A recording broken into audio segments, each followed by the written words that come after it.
You're tuning into A Wake Up Call, which is your weekly dose of purpose packed with science-backed tools to beat burnout and boost happiness. Hosted by us, Tess Brower and 7-time world champion Layne Beachley. We're the founders of Awake Academy. This podcast mixes raw life lessons, expert wisdom, and practical tips to help you stop sleepwalking through life and start living it on your terms. You ready to wake up and thrive? Let's go.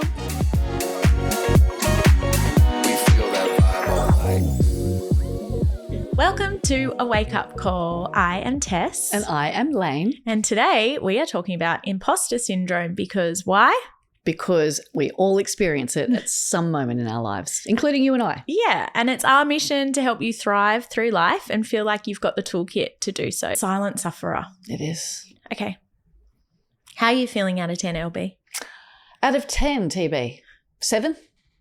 That's pretty good. It is really good considering what's going on, everything that's going on in my life. And I had a really good night's sleep. It's amazing how one solid night's sleep can just change everything. How about you track your sleep? No, I use don't. An app? No, I don't. I just track how I feel in the morning. Yeah. I woke up and went, I didn't wake up all night last night. Yeah. That's a good night's sleep. How are you feeling? I feel really good. I didn't feel good yesterday and No. I had to have a day of absolute rest.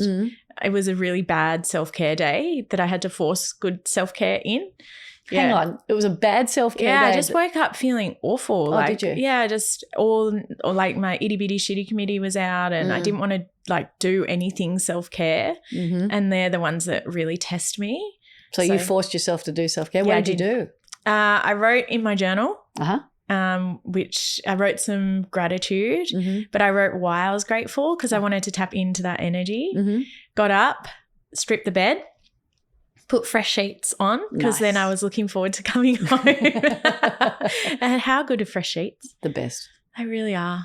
I didn't want to exercise, so I just moved my body. I reframed it. I know.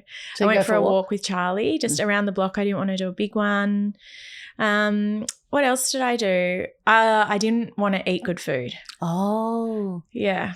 You were in depletion, weren't I you? was. Full energy depletion. Full energy depletion. Wow. I had a coffee. I thought, God save me. I had some wake-up pills.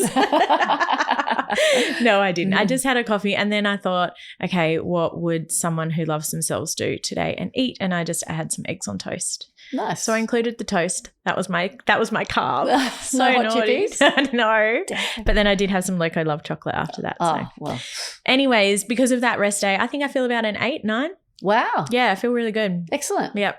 Beautiful. Well, All you're right. glowing as always. Oh, thanks, my love. That's all right. Shine. So today's episode, we are going to give you some tips around how to overcome imposter syndrome because it's something that we need to learn over and over and over again. So I thought I would start off with what the fuck is imposter syndrome? So it's a psychological pattern where people doubt their accomplishments and fear them of being exposed as a fraud, even when the evidence says otherwise. And it's not just about women. Oh, no. This comes up a lot with men, actually. Yeah. So they downplay their success and credit it to luck, timing, or someone else. Yep. They feel like they've fooled others into thinking they're more capable than we really are. Guilty as charged. And they live with a quiet fear that one day they'll be found out. Bingo. What, you didn't win 7 world titles? All a fluke. All good timing, all someone else is doing. Yes, I went out there and surfed, but everyone behind the scenes did it all for me. Yeah, the judges were in your corner. Yes. Yeah, okay. Yeah, may the odds be forever in your favour. Yeah. The ocean just loves you. Yes, it You're does. like Moana. Yeah. I channeled my inner Moana. Yeah. At its core, the root cause is shame, the painful belief that we somehow are flawed and unworthy of love, belonging, or success. Thank you, Brene Brown. Now, that is me. That is absolutely me. Psychologists describe it as an internal experience of intellectual phoniness. Intellectual phoniness. Yeah. Well, it isn't a physical phoniness. No. It's just a story. It's a narrative, which ultimately fed over time becomes a belief. Yeah. Right. Now, the reason why Yeah. is, do you know? Reason why what? Why we have imposter syndrome as part of our DNA within our brain from a neuroscience perspective? It's a protection mechanism. It is. Yeah. Yeah. Fear. Fear. Yeah. Safety. Safety. And It's it also funny how we seek safety and fear, though. Well, because fear is threat, and if we monitor for threats, then we keep ourselves alive. Right. But we haven't upgraded our brains since Primal Days 2.0. No, we're on iOS 1.0 and we're up to what, 17 now? Yeah, we just launched 17.5. So one of the most interesting things about this is 70% of people will experience imposter syndrome at some stage. 100% in this room. And the brain's negativity bias, which is something we talk a lot about in the work that we do, but that negativity bias overplays mistakes and underplays wins. Right. So if you don't take the time to celebrate your achievements, recognize the work, anchor the success, then you're constantly focusing on the pain and not the gain. Yeah. And if you focus more on pain and suffering, guess what you see more in your success?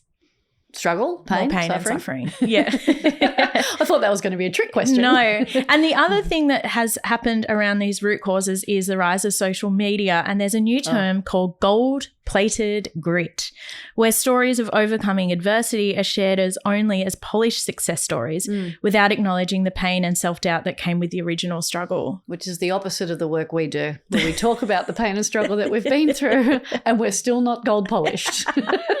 But I can relate to gold-plated grit when I look back on what I would assume or compare myself to others. Like, oh, that just looked easy for them. Yeah, we can't. Whenever I hear the words gold-polished grit, I think of a polished turd. Because that's essentially what you're doing. Yeah. You're trying to shine up a poo. Yeah, in retrospect. Yeah, in retrospect, exactly. And look, growth does happen in the rearview mirror. Yeah. However, if you keep looking back and just keep looking, as you're saying, is keep focusing on the pain and the suffering, then you're never seeing what's ahead of you. You're never giving yourself the opportunity to grow and embrace the growth and embrace the joy in life, which is a pretty toxic way to live. It really is. I met a lady a couple of weeks ago, and I've met her a couple of times on the speaking circuit and in different award shows, and she has won, I think, maybe over 60 awards. Really? Yeah. Her charity has just blown up. Wow. And she keeps on going to these award shows and winning them. After the work we did last week with her, she said it was the first time she sat down on the seat and felt like she deserved to be there. Oh, my goodness. Yeah. And her biggest thing was silencing the inner critic. Right. The itty bitty shitty committee was in her ear, and she just felt, I don't deserve to be here. Wow. Which is what drove her to keep putting herself forward for recognition and adulation, but never actually taking it in. Yeah. Which is what imposters do. Yeah. Now, she publicly put this on LinkedIn the other day. So shout out to Rochelle from Share the Dignity. Nice work, Rochelle. Yeah. So I feel like we need to call you out because congratulations. You do deserve to be there, and you are saving thousands of women with their first pads when they're in. Yeah. So we're going to put some show notes up on that because she's trying to hit 150,000 donations this year. So let's drive that. Mm-hmm. In simple terms, imposter syndrome is the gap between your perceived ability and your actual ability, and the gap is filled with self-doubt. Right. So you need to celebrate the authenticity and the vulnerability that got you there, and give ourselves permission to admit the imperfections and uncertainty, to say, I don't know the answer to that. I learnt that from Sadhguru. Did you? Yes, that the answer to knowing is by saying, I do not know. Wow. So for context, Layne, you interviewed Sadhguru, who is a guru with millions of followers globally. Yeah, 5,500 people down at the Melbourne Convention Centre. And you got mobbed on your way to interview Well, they didn't know I was there. They actually didn't mob me. They mobbed Sadhguru. What did you learn about yourself interviewing a guru? That the itty bitty shitty committee can really pipe up really loud when you don't believe that you deserve to be in that seat. And the way to overcome it is to do the work, is to prepare, is to research, is to educate myself. And that way I'm confident in the knowledge that I have, but also in the knowledge that I don't have. The I do not know creates curiosity and questioning. And then I'm able to learn. So one of the questions I asked him, I said, if I do not know, the words I don't know are a liberating response to creating more awareness, what is it that you don't know? Asking a guru what they don't know, I think I made him a bit uncomfortable. What did he say? I don't remember. I have to find the interview. I do not know. I do not know. I don't know what I don't know. How do you not know that? That would have been a circular conversation. Guru. You're supposed to know. But one of the things I remember you preparing for this, and we were talking about it, and you said, well, I've learnt one thing, what not to ask a guru, and that was what makes you a guru. Yeah, how do you become a guru? So at least you didn't go down that path. I'm not allowed to ask that question. I will honour that. I will respect that. But there's a lot of other questions that I have. Yeah. So on that note, LB, what was your moment of imposter syndrome that you can recognise the most? Not from a guru perspective. From an itty bitty shitty committee perspective, not my inner guru. Okay, so the one that instantly comes to mind is when I became chairman of Surfing Australia. So I'd been sitting on the board for about 5 or 6 years at this stage, and I was unhappy with the dynamic of the board. I was being treated as the token female through the words of the chairman. You're just a token female. Oh, you're ticking the box, female. Yeah. I was experiencing the threats and challenges that I experienced growing up surfing in Manly back in 1977. So to be experiencing this in 2015 just seemed unacceptable to me. So I literally called a bit of a mutiny on the Bounty with my other board members and just said, guys, I think we need to create change. And one of the board members said, well, you can't create change without filling the role. And he was the one that was the 2IC. He was the one that was positioned to step into it. And he basically said, why don't you do it? Yes. And I instantly went, advocator. I love that. He was an advocate, and it always has been. And shout out to you, Rob Coombe. So when he put my hand up on my behalf, instead of stepping into it, the imposter in me said, well, wait, it's called chairman for a reason. You don't have the time. You don't have the ability. You don't have the acumen, the business or financial acumen. You're just a surfer. What do you know about finance? Exactly. And then also, how do you chair a meeting? Yeah. Like, what are the questions that you ask? And what's the role? And I was just so overwhelmed by it that in my gut at the initial moment where it was said, why don't you do it? It lit me up. But then the imposter in me dampened that. And it suppressed that spark, and it silenced it. It extinguished the flame. Okay, so I just want to pause there and get everyone who's listening to reflect on that moment that you were first asked to do something and it lit you up, because that's your intuition, right? That's it. And we learned a stat last week at the Abundian Women in Leadership conference that if a woman is asked to do something, she'll have 110% of the credentials and still say no. Yeah. If a man is asked, he'll say, and only has 40% of the credentials, he'll say, yes, let me give it a go. And that was a study through Harvard. So basically, if there are 5 criteria for a job, a woman will have to tick 6 of them before she even puts herself forward. A man will tick 1 or 2 of them and put himself forward and learn on the role. Yeah. And I had to become the man. I had to go back into asking myself, why do I want to do this? What is it about this opportunity that lights me up? Where are my weaknesses, but also where are my strengths? So the weakness, of course, was business and financial acumen, but my strengths were being surrounded by people in that world who could coach me, mentor me, bring the best out in me. I reached out to mentors. I surrounded myself. I mean, just the people on the board had the acumen and the support for me. So when I stepped away from that feeling of being depleted by my own itty bitty shitty committee, and I went to the bathroom and I sat down and I literally asked myself, what is it about this opportunity that excites me?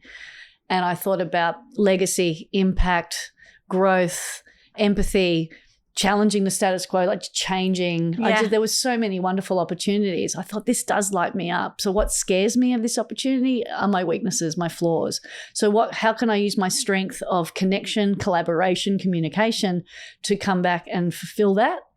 And I thought, well, there's 3 chairmen on my board who are chairs of other organizations. I'm going to sit with each one of them over the coming weeks to work out what's the best way to do this role. I'm going to reach out for a mentor. I'm going to just invest in the time and energy to upskill myself. Did the AICD course, just did everything I could possibly do to learn, but also learning on the job. Yeah. So I put my hand up. Essentially, the best piece of advice I'd give myself upon reflection is make it your own. Do you. You don't have to fill that role and be that person. You have to step into the role and be you. Oh, I love that. And bring every aspect of you to that role. Yeah. Otherwise, you're trying to fill someone else's shoes, and that's not authentic. And Brené Brown talks about vulnerability and authenticity to battle and silence the imposter. That's what I had to do. So I put my hand up. I challenged the chairman. He said, well, I'm not going to challenge you. Here's the papers. You do it. On the day of the board meeting. So I was thrust into the role before I was ready to embrace it. I actually had to ask someone around the table, how do I ask to propose or forward? To be a fly on the wall of that what are the first words that meeting? I'm supposed to use again? This meeting is adjourned. Yeah. Let's go surfing. Do I forward a motion? Do I propose a motion? Does everyone vote? Like, how does this work? Because I've literally just been sitting there saying, approve, disapprove. Everyone vote yes? Yes, good. Let's yes. go. All right, can we go for a surf now? When have you experienced the imposter? Well, I'm just replaying moments in my life where, and I'm reflecting on what you're saying, because I do feel like every time I've been given an opportunity, I've compared myself to the previous person. And I feel like my most recent imposter syndrome is comparing myself to you. Yeah, right. Well, that's only going to make you feel inadequate, isn't it? Well, I don't really care about surfing, so I can do without the world titles. No, it's like, who is she to write a book with you? And like, even our publisher, when they came and saw us speak, they offered us both the contract, and I tried to pull out. Do you remember I called a meeting and I said, do you really want me? Like, are you just choosing me because you think Layne will enjoy it better if I'm along the journey? Well, I'll probably do it. I need someone to hold me accountable. Yeah, and the editor and the publisher both said, look, we want you there. Yeah, your story is incredible. Yeah, and I think it was the combination of both of us together. But where it really pulled on me was credentials.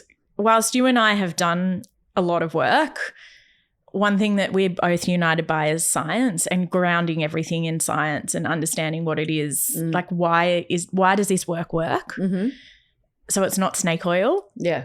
So I thought, well, I cannot publish a book without some sort of credentials. I just didn't feel authentic in myself in that, even though I knew it worked because it worked on us and others. Why didn't you feel authentic in that? I feel that there's a lot of people telling you what to do in this space. So you were tuning out? Yeah, I was. And I really want to help people. Mm-hmm.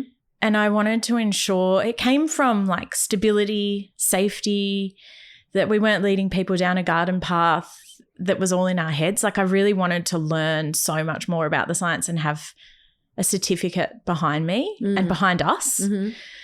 So when I rang you and I said, look, you've got 7 world titles, I want a degree. You're like, you don't need a degree. You've got a degree in life. What do you need a certificate to? But you were really like, well, go for it. Like, if you think you can handle it, but you've got to do it before we write a book. And I remember thinking, okay, I'm going to dig in and I'm going to learn everything that I can. And it was so rewarding to have that imposter turn into confidence.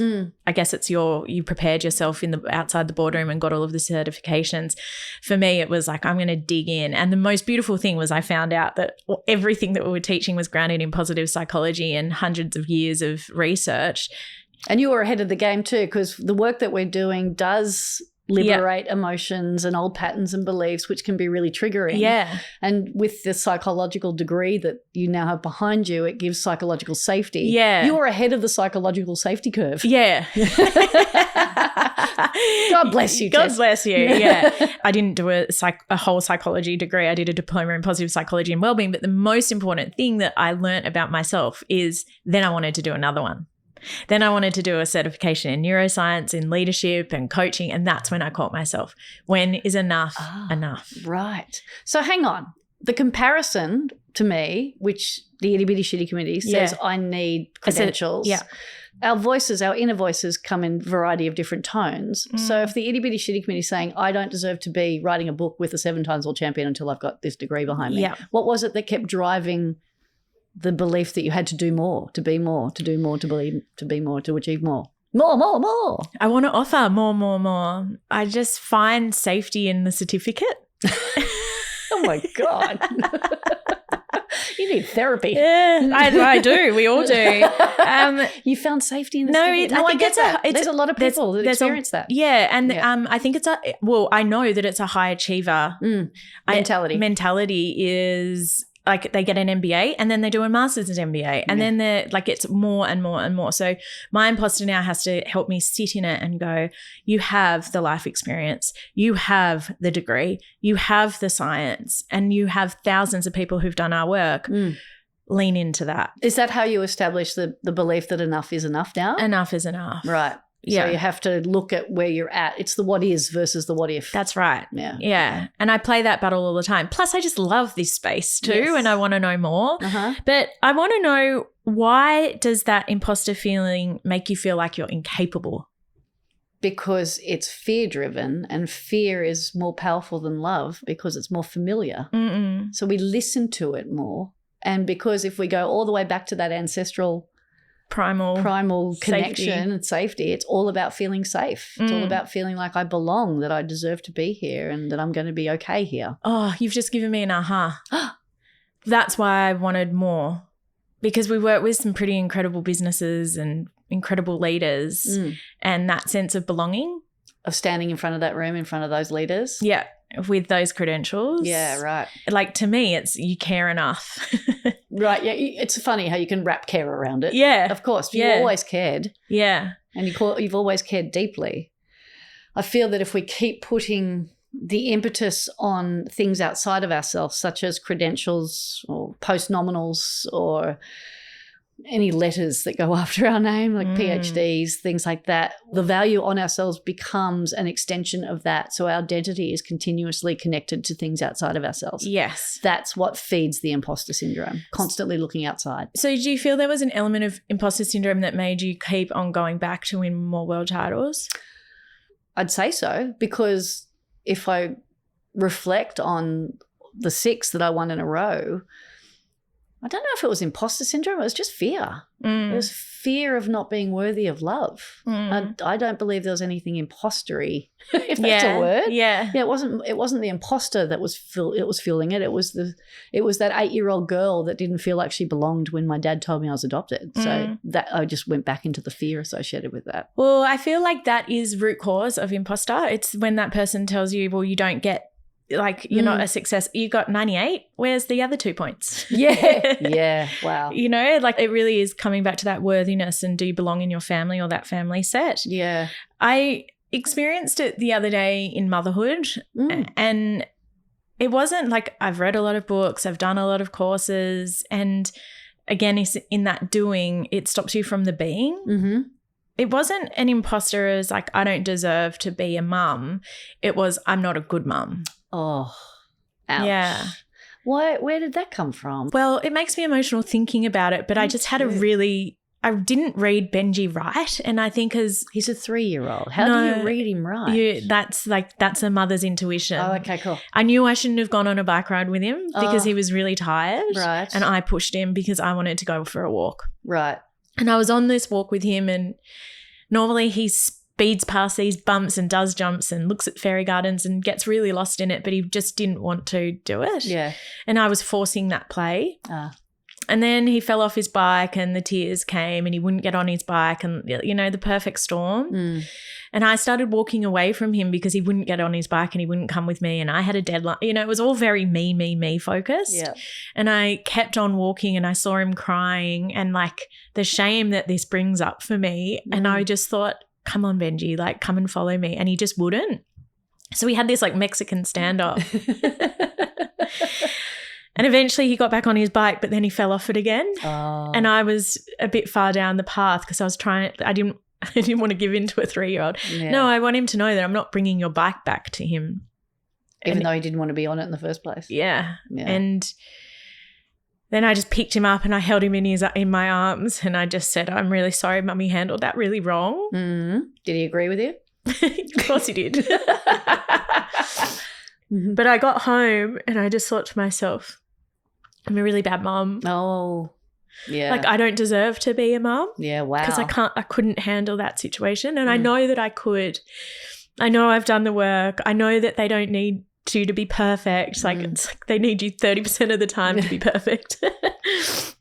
But it was just really hard because I was like, that noise that came into my head around like, you are not good enough for this job was huge. Yeah, so 2 things. Welcome to being a mother. There's no playbook for it. Secondly, what a valuable lesson. Yeah. I don't believe that's an imposter syndrome moment. That's just energy depletion. Yeah. And it was a beautiful self-awareness that you realized I did that wrong, and that you were willing to go back and hold him in that and own the bit that you played in that, but to also learn from it, because it happens. Yeah. You know, life happens, and there's a lot going on in your life. To be able to recognize it, forgive yourself for it, listen to the itty bitty shitty committee and say thanks. Yeah. Thanks for your feedback, but fuck off. Yeah. I got better. It was things funny to because do. I like, there's so much to celebrate that I have with being a mum and for him, but Very much it was so. very quick that you don't deserve to be a mum. Yeah. Why were you gifted a baby? You know, like all of this. Wow. It was really, so I feel like it's not just high achievers, it's everyone. And where does this come out in your life? Because we certainly do feel it. So on that note, what's our toolkit to get out of it? Well, you touched on it before. Own your feelings. Yeah. So the first thing we need to do is just honor and own how we feel, because if we don't own how we feel, then we get angrier. We beat ourselves up. We take it out. We don't let it out. It would have been very easy for you to go back and slap Benji around. Well, not slap him around, but, you know, like get aggressive. It would have been very easy for you to go back to Benji and say, what on earth is wrong with you? Get on your bike and let's get home. Like, taking your energy or your anger out on him is not the way to address it. But no, it was on me. It's on you, but it's the way that most people do. Yeah. Because they haven't built the resilience and the understanding to own how they feel. Yeah. So the first thing is to honor how you feel. And you were feeling, you're in the boardroom, a little bit inadequate. Oh, 100%. That you said, I am qualified. I am supported. I am qualified. And I am uncomfortable. Wholly okay. Yeah. What about you? Well, I reflect on being on stage with you last week, and I even made a shirt, I am worthy. I published it in the book. Like, I am worthy to stand on a stage with a 7-time world champion and share. Yes, you are. Share the science. And your that story. I learnt. And my story. Yeah. I always say, like, and I am ready to help people help themselves, and I am ready not to know, and I am ready to learn with everyone in the room. So that for me takes the pressure off. Yeah, so you are open. I am open. So celebrating achievements. Now, we learned a little bit about this from, you don't celebrate the big moment. Well, you don't just wait for the big moment. Yeah. Because it's all the little micro moments along the way that has actually fueled the big moment. It's so celebrate the gains. Celebrate the gains. Celebrate the micro wins. Yeah. Celebrate every part of that journey. Oh, gosh, I don't like journey. Adventure. God, I'm so over journey. Celebrate the little things. And I often reflect on the world title campaign that I had, and I only remember the world titles that I won based on the way I celebrated them. And I don't remember winning my second one because I didn't celebrate it. So, yes, there's the big ones that need to be celebrated. But by not celebrating that big thing, I've actually wiped all the little things that led to it. Okay, so this has come up a couple of times. How are we going to celebrate number 2? Because I want to be there. Okay, we need to think about that. I think maybe like a half-day day spa. Okay. Completed with perhaps a cheeky glass of champagne. All right, let's do it. Okay. Because it can't always just involve alcohol. No. There's no problem with that. It's like half-day day spa with a champagne. But if I reflect back on the person that was winning that world title, the thing that she really needed was self-care. So that's why I thought a day spa treatment is something that she really could have benefited from at that point, because I'd won the world title after I had caught a wave, fallen. It was 10 foot high, so I had a 20-foot face on it, landed on the small of my lower back, folded me in half, crushed my lumbar spine. I heard and felt my L2 and L3 crack, and I managed to keep surfing and then won the event and won the world title, which I'd already had. I didn't need to paddle back out, but I did. And then I was unable to walk properly for the next couple of weeks. So lucky they carry you up off the beach and spray you in champagne. They never carried me. I never got chaired. Oh. No, I never got celebrated. I never got elevated or celebrated like that by my peers. Well, okay, so the day spa's going to start with us carrying. You're going to throw you in champagne. Yes. Do I have to go in a bikini? Yes. Excellent. Another one is I struggle to receive compliments. So I have learnt that is an imposter syndrome side effect. Yes. So now I'm saying thank you. Simple, isn't it? It's so simple. Because you think about giving someone a compliment and they just brush it off. Oh, you're robbing them the niceness of that. But you're robbing me the niceness of giving you the compliment. Yeah. So just learn to say thank you. Yes. It's one of the simplest ways to silence the itty bitty shitty committee. Yeah. And actually anchor yourself in a bit of joy and happiness. Yeah. So thank you. You're welcome. You didn't give me a compliment yet. Oh. I'll wait for it at the end. Thank you. No, I did. I said you're glowing today. Oh, thank you. Okay, and the third tip we have is dream team member, and we call it a bit of a truth check. So when I was feeling depleted that I didn't deserve to be a mum, I actually checked in with Chris, and my husband, and I cried my little heart out, and he gave me all the self-confidence that I needed. How? What did he say? Oh, he just said you're an amazing mum, and watch the way that Benji reacts to you when you're coaching him and loving him and playing with him, and that's how he sees you. And yeah, it was just a really beautiful moment because I was able just to get rid of the shame that I had, A, about that experience, B, about how I saw myself, and C, just admitting that I got it wrong. Yeah, and that's a beautiful thing. It was so nice. Yeah, briefly to shame, Brene Brown often talks about how if you put shame in a petri dish and you cover it with secrecy and silence, then it blossoms and turns into a microcosm of pain and suffering. Yeah. But if you shine a light on that shame, then it instantly dissolves. So what you just did was a great way to shine the light on the shame, to dissolve the shame. Because if we silence it and we suffer in it, then we just prolong it, and that's not necessary. It's hurtful to ourselves. That's how I opened our book, and I talked about the imposter syndrome feelings that I had writing with you, and I just say I am worthy, I am worthy, I am worthy. 100%. But a truth check is what you did with your dream team members. So it was what do I need? Yes. Yeah. How can I do this? What do I need? Give me some counsel. Give me some advice. So I believe that if the imposter syndrome is there and it's loud and proud, being curious will help silence it. And I didn't question my ability to do the job. I was looking for advice on how to do things well. And I want to acknowledge you because you do that all the time. Yeah. You're the most open and curious person I know to hear feedback and to work on it. Thank you. And you would think that someone with the accolades that you do is I've got it all handled, but you approach life so open. Yeah. I don't have all the answers. You don't. You really don't. And I love to learn from others. Yeah. And I love to draw on their knowledge and their wisdom and their inspiration and then turn it into my own. So the more that I can listen and accept feedback, because all feedback's a gift to me. Yeah. It's the advantage of being a professional athlete. If you want to listen to it or not. Well, you get to choose, don't you? Don't listen to someone who's never walked in the shoes though, That's true, yeah. Because I received feedback way back when I started from guys who just wanted to see me fail, and I felt shamed and I felt sad from that. And I just remember sharing that shame with someone who was in my dream team. And of course, the advice is, well, don't listen to them. Don't worry about them. Yeah. But when you value someone's opinion, of course, it's going to make you feel a certain way. Yeah. Then you get to dance with that feeling and choose how you respond to that feeling.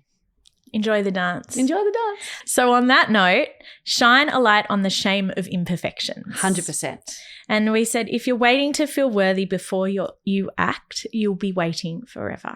Yes, because confidence isn't built by actually achieving it. It's built in the belief that you can figure it out as you go. In the doing. And working it out and not taking it out. Yeah. And discussing it and collaborating, communicating, all of those things is what silences the imposter syndrome in all of us. The itty bitty shitty committee imposter syndrome. The itty bitty shitty committee can shut the fuck up. So on that note, we are going to leave you with this. You are not alone. Enjoy the process of becoming who you are in the adventure of the gains and the gaps and the doing. And you are enough just as you are. But shine a light on that shame and you will be free from your imposter syndrome. So that's it from us. Do you have anything you want to add, LB?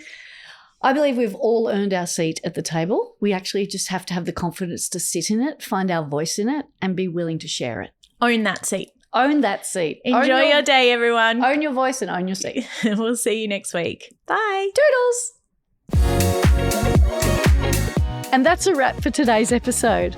We'll be dropping a new one every Monday. If you want to hear more about us, check us out on awakeacademy.com.au or leave a comment or a review because it really does help us. And in the show notes is everything you learnt today. And if you want to work with us more, join us at the Awake Collective. The link is in the show notes.